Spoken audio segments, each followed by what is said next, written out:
Olá, alunos do primeiro ano do ensino médio do Colégio Estadual Professor Vilmar Gonçalves da Silva. Tudo bem com vocês? Tranquilos? Professor Alessandro, professor da disciplina de eletiva de Geohistória.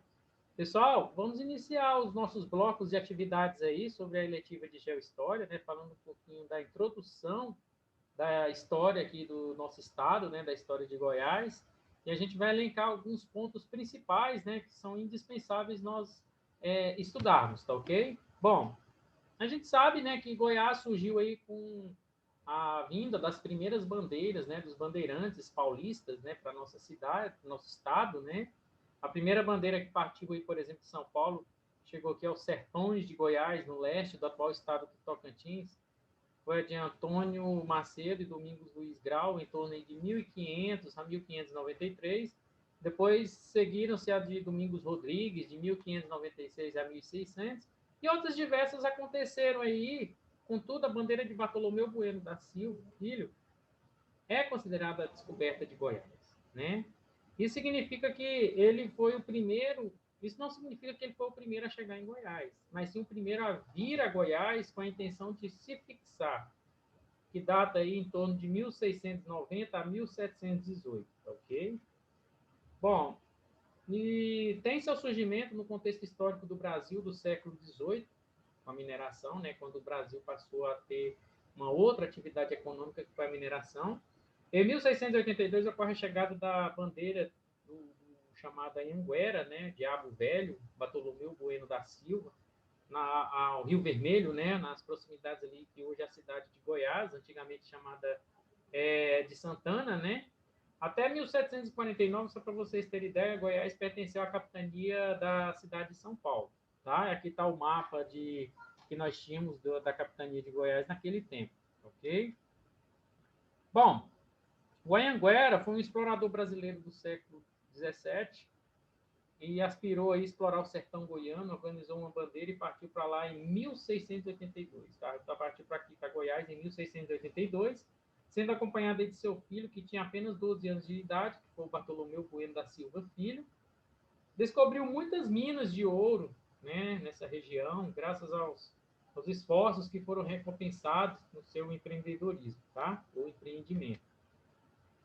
Conta a lenda aí que o Bartolomeu Bueno da Silva Anhanguera procurava as ambicionadas minas de Goiás, né, quando deparou com índios que impediram a entrada das bandeiras em seu território. Então, julga-se aí que ele praticou determinados atos, né, terroristas, psicológicos, né, ou seja, ele pegou uma pequena vasilha, né, de álcool e ateou fogo. Os índios acreditaram tratar-se de água e, diante da ameaça do bandeirante, de queimar-lhes os rios e renderam-se, né, a essa força que ele havia proposto, juntamente colocando, ateando fogo na vasilha aí com álcool, né. Não só permitiram a entrada dos exploradores em seu território, como ainda eles revelaram a localização das minas, né? Então, por muito medo, os índios tiveram essa atitude, tá? Outra versão aí conta que o bandeirante usou um recipiente de chifre para conduzir água, a qual encheu de pólvora, né? Encostando-se à superfície do rio e acendendo o fogo, a pólvora, deu aos índios a impressão de que a água jorrava numa fonte de fogo. Então, são várias experiências aí que eles fizeram, né, para atormentar os índios, para submeter os índios ao seu domínio. Por esse modo, né, de ação, de atitude, que ele ficou conhecido como Anhanguera, o significado de diabo velho, tá ok? Bom, 40 anos depois, seu filho Bartolomeu Bueno da Silva Filho voltou com uma bandeira ao local das minas, em Goiás, né? Durante 3 anos, essa nova expedição, sob o comando dele, andou pelos sertões à procura de antigos sítios descobertos. Não os encontraram, mas chegaram a fundar um núcleo chamado Barra, que em 1727 foi transferido para as margens do Rio Vermelho com o nome de Santana, e mais tarde se tornando a Vila Bueno, que hoje é a cidade de Goiás. Tá? Bartolomeu Bueno Filho foi o último dos grandes bandeirantes que desvendou os caminhos para o oeste, tornando conhecido o Alto Sertão brasileiro. Tá? Essa região aqui era conhecida como Alto Sertão. Tá? E tinha os impostos, né, que eram cobrados sobre o ouro aqui em Goiás. Né? O quinto, mais conhecido, né, a quinta parte pertencente à coroa, né, o ouro em pó retirado das minas corria como moeda da capitania. Tudo se comprava ou vendia, não como moeda cunhada, mas como ouro em pó pesado em pequenas balanças. Tinha os dobrões também, cunhados aí a partir de 1724 a 1727, por ordem do João V, né, no auge do ciclo do ouro, além de belíssimos no seu primoroso desenho, né, como está apresentado logo aqui abaixo para vocês, né, com o brasão da Cruz de Malta da Português, apresentam quase 55 gramas de ouro, sendo considerada a moeda de maior valor intrínseco já circulada aí no mundo. Tá? Nós tivemos também a capacitação, uma forma de cobrar o quinto, instituída precisamente por temor ao contrabando. Então, com medo de haver contrabando de ouro, né, a própria coroa portuguesa designou aos bandeirantes cobrar capacitação. O pagamento era feito baseado no número de escravos. Né? Quanto mais escravos eu tinha, maior quantidade de ouro eu teria que pagar em formato de capacitação. Tá? Esse sistema de cobrança do quinto esteve em vigor 16 anos, de 1736 a 1751. Depois ele foi abolido. Tá?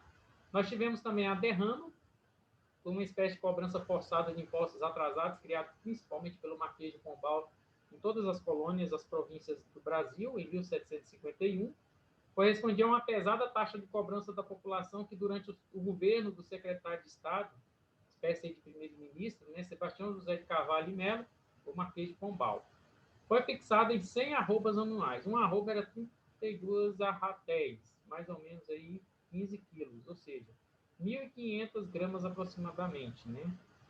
Como não raramente, o quinto ele não era pago integralmente, os valores não pagos eram acumulativos. Era preciso intensificar aí a cobrança, confiscando também bens daqueles que não tinham condições de pagar dessa forma, tá?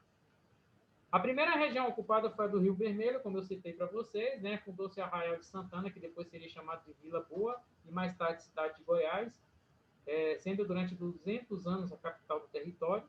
Povoamento determinado aí pela mineração do ouro, o povoamento era irregular, mais instável, né? Sem nenhuma ordem. Quando o ouro se esgotava, os mineiros mudaram-se para outro lugar e a população acaba por desaparecer em determinadas regiões ou diminuir drasticamente, ok?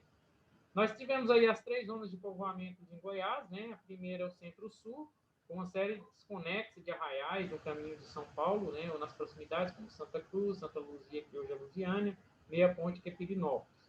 Meia Ponte era o principal centro de comunicações, chegando a disputar com Vila Boa a categoria de sede do governo. Então, Pirinópolis disputou com Goiás aí para ser a sede do governo. Acabou quem ganhando foi a cidade de Goiás, né? A segunda zona é a região do Tocantins, no Alto Tocantins, né? O Maranhão. Nós temos as regiões de Traíras, Água Quente, São José, que é Niquelândia, Santa Rita do Muquem. E, por fim, o verdadeiro norte da capitania, abrangendo uma extensa zona entre Tocantins e os Chapadões com os limites da Bahia. São Félix, Cavalcante, Natividade, São José do Ouro, do Duro, né, que é de Anópolis, e Porto Real, que é Porto Nacional, que hoje são cidades localizadas no estado vizinho aqui, que é o Tocantins, depois da divisão a partir de 86 e 87, tá ok? Bom, nós tivemos também 3 zonas de ocupação humana, né? A gente pode ter, por conta da extensão pecuária e da lavoura, durante os séculos, principalmente 19 e 20, a população era composta, a maioria, por negros, que eram escravos, que trabalhavam nas minas. Tinha uma parcela da população branca, a maioria eram homens, né, europeus, e os próprios bandeirantes, ok? Então, basicamente, era isso, pessoal. Um apanhado geral, bem sucinto e objetivo para vocês de como se configurava o início ali da história de Goiás, né, a estrutura, estava estruturando, organizando ali a formação da capital do nosso estado, tá ok? Com a chegada, principalmente, é claro, dos bandeirantes aqui ao nosso estado, tá? Obrigado a todos pela atenção e pela participação. Lembrando a vocês que nós continuamos aí prevenindo contra o coronavírus. Logo, logo estaremos vacinados e imunizados, se Deus quiser, tá? Mas, por enquanto, mantenha esse distanciamento, use máscara, lave as mãos constantemente e use álcool gel. Lembrando a vocês também que essa aula e as demais aulas, elas estão disponíveis no meu canal do YouTube, tá? O Gel Cerrado. Sempre que vocês necessitarem, basta irem no meu canal e buscarem a aula que desejam, tá ok? Forte abraço a todos e fiquem com Deus. Até a próxima.